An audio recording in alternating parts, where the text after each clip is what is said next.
obviously this game last night, Stoney, disappointment, bitterly disappointing for the Tigers fans that went there, the Tigers fans that watched it, the Tigers fans that listened to it on the radio. It was actually a really good baseball game to watch. If you just love baseball, this was a great game to watch. It really was. And sitting in the stands, and I'm counting in my head, all right, they need 7 more outs. That's I did the same. Everybody's doing the same thing. And then, what happened. I mean, it's 2-1 Cleveland. Bob in the 5th inning, and Zach McKinstry hits the home run to tie things up. Yeah. We're all excited. The Tigers push across that run in the 6th inning. Everything's looking great until it's not looking great anymore, which is really, really unfortunate. And usually Bobrisky came in to pitch and facing Fry. 2 strikes. Yeah, he had a 0-2, and then it came, what was it, 2-2, I think? Yeah, and then he had the wild pitch or whatever when it went in the it was a terrible looking pitch. Yeah, and maybe that, I don't know, psyched them out or whatever, that he wasn't going to use a cutter anymore or a slider, whatever he was, but he went fastball. He went with his stuff, 98 miles an hour. It was just a little too much of the plate.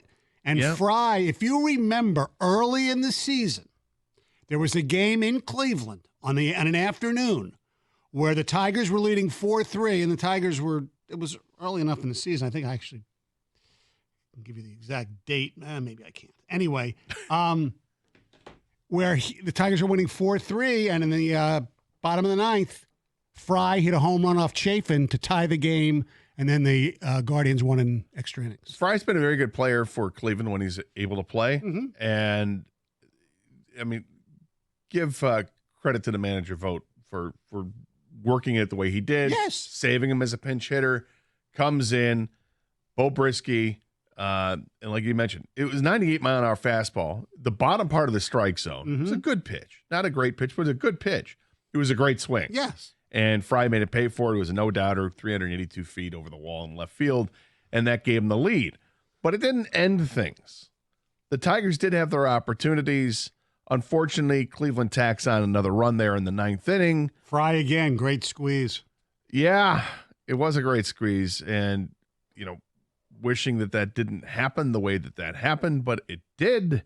And they get that run across, and that run was obviously quite important because the Tigers, for a second straight game, they got to Clase. Yep. And they got another run off of him.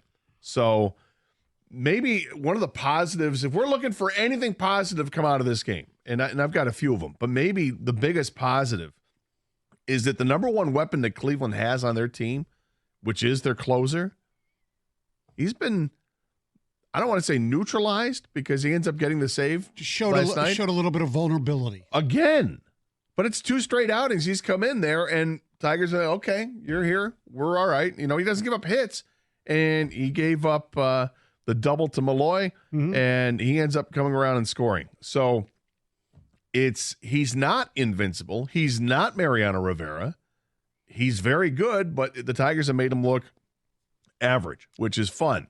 That's a very minor positive. Very minor. But something that could play huge tomorrow if it's a tie game. Yes. Late in the game and Clase comes up there, it's no longer this daunting task. It's something that you can literally look at. Oh, let's look at some recent at-bats against Clase. Oh, here's a hit. Oh, here's a hit. Here's a near hit from Perez off him. Here's a hit. Oh, here's Carpenter's 3-run homer. They've got at least that memory, a recent memory, the recent taste in the mouths of being able to get to him if he's going to pitch on Saturday night. Frankly, I hope he doesn't. Because if he's not pitching, it means the Tigers have some big lead, and we're getting ready for the Yankees. Or the other way around. Bite your tongue. Yeah, well, but yes, of course it could be that. Yes. Look, from what Costa told me, the Tigers are still favored tomorrow because it's Skubal, which I find kind of hard to believe considering Carpenter's not going to be playing. It doesn't, not official, but it looks that way. Skubal's great. The question is, will they be able to get enough offense? Is Matthew Boyd, who we haven't been told is definitely the pitcher yet, I don't think. Will he pitch as good as he pitched for Cleveland last week? I can't imagine he pitches as well as he did. I mean, I'm hoping it's Matt Boyd because I feel like what we saw from Matt Boyd was an anomaly. that's not the Matt Boyd we've seen. Right. And for him to all of a sudden figure it out and put it together all these years later, I'm not buying it. It's not that he's like Mike Maroth or something, but he was good here. He wasn't great. No, he wasn't. He was okay. It's okay. What was his ERA with the Tigers? It wasn't very good. 4.8, something like that? I think he was an average pitcher, basically. Below average pitcher. Okay, whatever. I'm going to say. Okay. For the Tigers rotation at the time, yes, he was average for the Tigers. Put him on any other team, he's probably sent down in the minors. That's right. I'm speaking bad about Matt Boyd. And I don't care.